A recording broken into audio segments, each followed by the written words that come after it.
şu an pek çekemedim.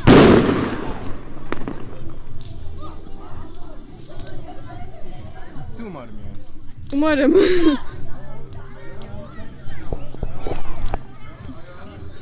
Ya şu da şuradan patlayınca